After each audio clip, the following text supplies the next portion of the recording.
तर हा जो रस्ता आहे हा आराम करायचा रस्ता नाही. आता तुम्ही माझ्या समोर जी गाडी आहे ग्रे कलरची, तुम्ही पाहू शकता की त्या गाडीमध्ये ते दादा लिटरली आराम करतात, बसलेत आपले फोन. मी सध्या उभी आहे पेनिन्सुला कॉर्पोरेट आर्चच्या खाली. ओला उबेर चालक, फॅक्टरी कर्मचारी आणि इतर वाहन चालक गाड्या लावून बसलेले आहेत किंवा टॅक्सीवाले सुद्धा दुपारच्या टाइमात टॅक्सी लावून आपल्या गाड्यांमध्ये झोपलेले आढळून येतात. मी सध्या उभी आहे लोअर परल हनुमान गल्ली. रस्त्याच्या त्या बाजूला आणि ह्या बाजूला सुद्धा नो पार्किंग साईनचा बोर्ड आहे. पण हा बोर्ड फक्त शोभेची वस्तू आहे, शोभेसाठी लावलेला आहे असं वाटतंय. तुम्ही पाहू शकता की माझ्या साईडला, ह्या साईडला इतका छोटासा फुटपाथ केलेला आहे, मात्र तिथे जराही चालायची जागा नाही. माणसं इकडे माझ्या समोर पाहू शकता की इथे पाणीपुरीवाला आहे. फुटपाथ वर असे एवढासा छोट्याशा फुटपाथ वर लोक चालतही नाही आहे, लोक खालनं चालत आहे. मात्र तुम्ही बघू शकता की हे नो पार्किंग फक्त एक फलकावर आहे. तर प्रशासन ह्याच्यावर कधी लक्ष देणार आहे? प्रशासन ह्या टाइम जागा होणार?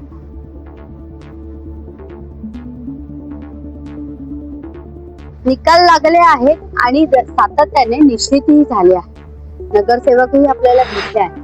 मात्र आता सगळ्या राजकीय घडामोडींनंतर खरा प्रश्न उरतो तो सर्वसामान्य नागरिकांच्या रोजच्या समस्यांचा. रस्त्यांवरील अतिक्रमण, नो पार्किंग मुळे होणारी वाहतूक कोंडी, वन वे नियमांची अंमलबजावणी, पार्क आणि तसेच हॉस्पिटल परिसरातील गैरसोय, अशा अनेक समस्यांना आज नागरिकांना रोज लागत आहे.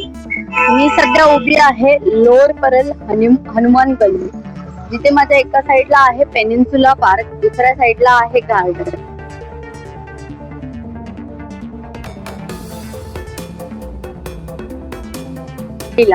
दुसऱ्या साईडने कनेक्ट होतो लोअर परलला.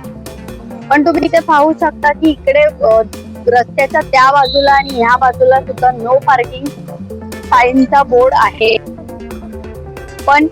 पण हा बोर्ड फक्त शोभेची वस्तू आहे, शोभेसाठी लावलेला आहे असं वाटतंय. कारण तुम्ही रस्त्यावर पाहू शकता तर इथे पूर्ण सगळ्या गाड्या नो पार्किंग मध्ये उभ्या आहेत. काही उबेर आणि वाहन चालक असतील, काही कॉर्पोरेट गाड्या असतील, तर काही टॅक्सीवाले इकडे असतील.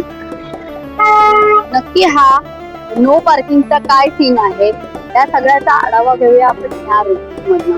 पादचाऱ्यांना चालायला जागा नाहीये. तुम्ही पाहू शकता की माझ्या साईडला, ह्या साईडला इतका छोटासा फुटपाथ केलेला आहे, मात्र तिथे जराही चालायची जागा नाही. माणसं इकडे माझ्या समोर पाहू शकता की इथे पाणीपुरीवाला आहे. फुटपाथ वर असे एवढासा छोट्याशा फुटपाथ वर लोक चालतही नाही आहे, लोक खालनं चालत आहे. आणि खालनं बघायला गेलं तर नो पार्किंगचा साईन बोर्ड असून सुद्धा तिथे नो पार्किंग आहे. म्हणजे फुटपाथ असूनही लोक खाली देखील चालतात. फुटपाथवर स्टॉल देखील लागलेले आहेत आणि नो पार्किंग मुळे मग नक्की गाड्या इथे पार्क केल्या तर मग पुढच्या गाड्या तरी जाणार तरी कुठे? प्रश्न हा पडतो.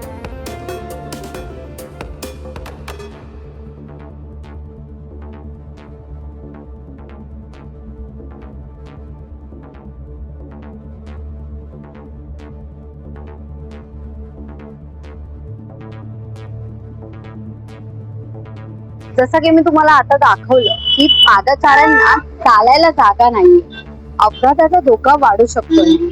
रुग्णवाहिकांना मार्ग मिळत नाही, पैसा आणि संयम तिन्ही वाया जात आहे. त्यामुळे आता राजकारणापेक्षा प्रशासनाने जनतेकडे पाहण्याची गरज आहे. प्रश्न असा आहे की निवडणुका संपल्यानंतर प्रशासन लोकांच्या समस्याकडे गांभीर्याने लक्ष देत आहे की नाही.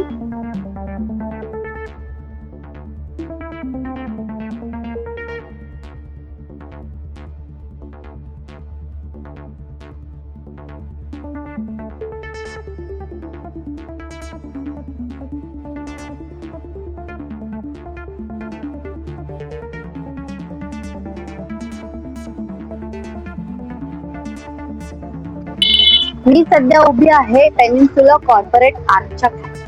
कॉर्पोरेट आर्चच्या खाली सुरू असलेल्या बेकायदेशीर पार्किंगच्या गंभीर समस्येवर आधारित असून सकाळच्या वेळेत प्रत्यक्ष परिस्थितीचे चित्र स्पष्टपणे समोर आले. ज्या ठिकाणी मोठ्या अक्षरात नो पार्किंग असा फलक लावलेला असतानाही त्याच ठिकाणी आज अनेक गाड्या रांगेत उभ्या दिसत आहेत. ओला उबेर चालक, टॅक्सी कर्मचारी आणि इतर वाहन चालक गाड्या लावून बसलेले आहेत किंवा टॅक्सीवाले सुद्धा दुपारच्या टाइमात टॅक्सी लावून आपल्या गाड्यांमध्ये झोपलेले आढळून येतात.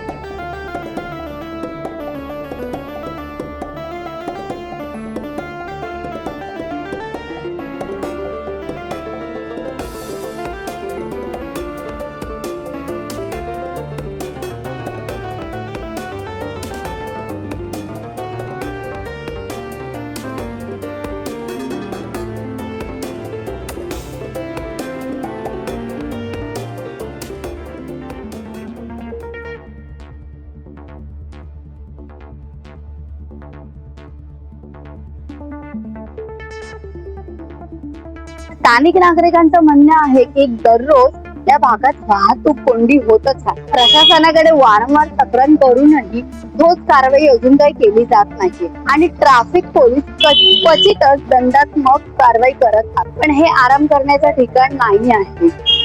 त्या म्हणजे नो पार्किंग मध्ये तरी आराम आपण नाही करू शकत. मात्र या बेकायदेशीर पार्किंगचा थेट परिणाम सर्वसामान्य नागरिकांना होत असून अपघाताचा धोका वाढत आहे. संपूर्ण परिसरात वाहतूक व्यवस्था कोलमडली जाताना दिसते. एकीकडे नियम फलकांवर स्पष्ट लिहिलेले असताना दुसरीकडे त्यांची अंमलबजावणी होत नसल्याचे चित्र स्पष्ट दिसत आहे.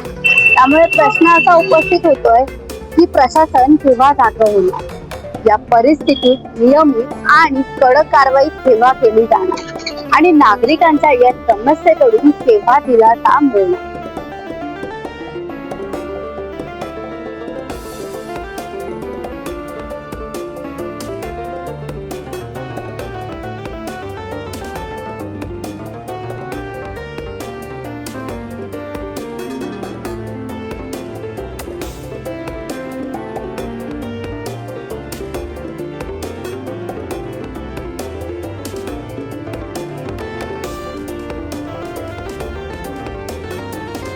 सांगायचं झालं तर एकीकडे नियम फलकांवर स्पष्ट लिहिलेले आहेत. तुम्ही पाहू शकता इथे प्रत्येक ठिकाणी नो पार्किंगचे बोर्ड लागलेले आहेत.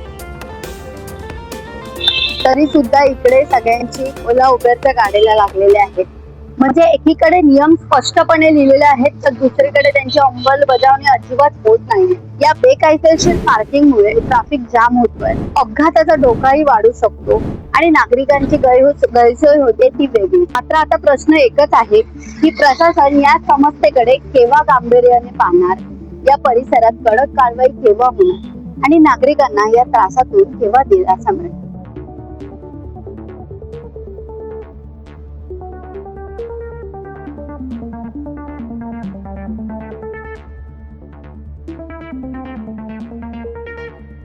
तर जसं की तुम्ही पाहताय, मी तुम्हाला बोलली की नो पार्किंगचे एवढे मोठे मोठे बोर्ड लागलेले आहेत. मात्र आता दुपारचे वाजले आहेत 1.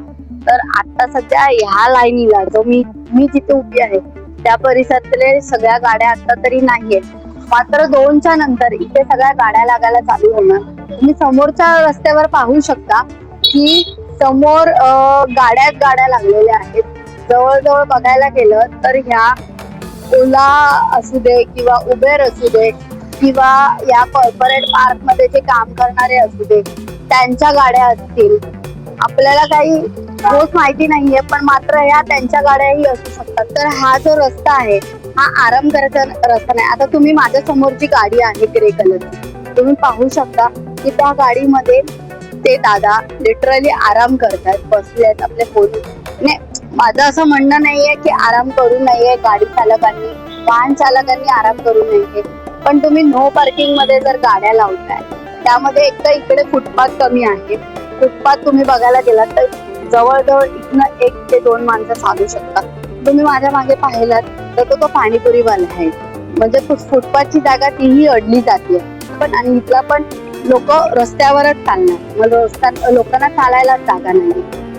एक तर नो पार्किंग, त्याच्यामध्ये नो पार्किंग मध्ये पण गाड्या अर्ध्या रस्त्यावर लागल्यात, त्यामुळे रस्त्याची रुंदी कमी झाल्यामुळे एवढ्या जवळजवळ 1 गाडी पास होऊ शकते एवढीच जागा आहे.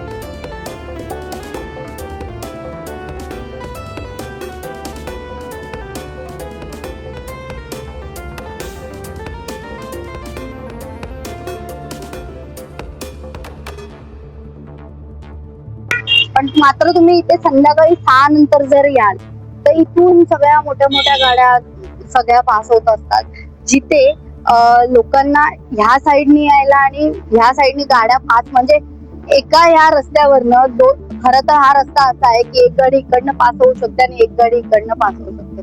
मात्र इकडे नो पार्किंग मध्ये ज्या गाड्या लागल्यात त्यांच्यामुळे ते इतका ट्रॅफिक जाम होतो या रस्त्याला, इतका ट्रॅफिक जाम होतो. तर लोकांना जर समजा आता हा रस्ता जो शंकरराव नरंपत जो रस्ता आहे जो आपल्याला इकडनं डायरेक्ट वरळीत बाहेर पडतो, वरळीला इथून बाहेर पडतो, तिकडनं आपण पण वरळीला जाऊ शकतो.